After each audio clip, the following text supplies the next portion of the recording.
Hi అండి, నమస్తే. Welcome to our channel. Breakfast కింద మనందరం ఇడ్లీలు దోశలు తింటాం. వెనకటి కాలం నుంచి అలవాటైపోయింది కదా. కానీ అన్ని కార్బోహైడ్రేట్స్ వల్ల మన హెల్త్కి మంచిది కాదండి. మార్నింగ్ బ్రేక్ఫాస్ట్ వచ్చేసి ఏదన్నా ఫ్రూట్ జ్యూస్ కానీ వెజిటేబుల్ జ్యూస్ కానీ అలవాటు చేసుకోండి.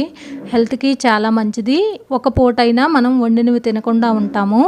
నేనైతే రోజు ఇంట్లో వాళ్ళందరికీ క్యారెట్ బీట్రూట్ జ్యూస్ కానీ ఇలా ఫ్రూట్ జ్యూస్ కానీ లేదా పుచ్చకాయ జ్యూస్ కానీ ఏదో ఒకటి ఇస్తానండి. అంటే ఎక్కువ బడ్జెట్లో పెట్టలేము కదా. మనకి ఉన్న దాంట్లోనే తక్కువ బడ్జెట్లోనే తక్కువ కాస్ట్లో ఏ ఫ్రూట్స్ అయితే ఏ వెజిటేబుల్స్ అయితే వస్తాయో వాటితోనే మనం జ్యూస్ చేసుకొని బ్రేక్ఫాస్ట్ కింద తీసుకుంటే మన హెల్త్కి చాలా మంచిదండి. కనీసం ఒక్క పూటైనా ఇలా ట్రై చేసి చూడండి. నా వీడియో కనుక మీకు నచ్చినట్టయితే లైక్ చేసి నా ఛానల్ని సబ్స్క్రైబ్ చేసుకోండి. మరో మంచి వీడియోతో మిమ్మల్ని మళ్ళీ కలుస్తాను.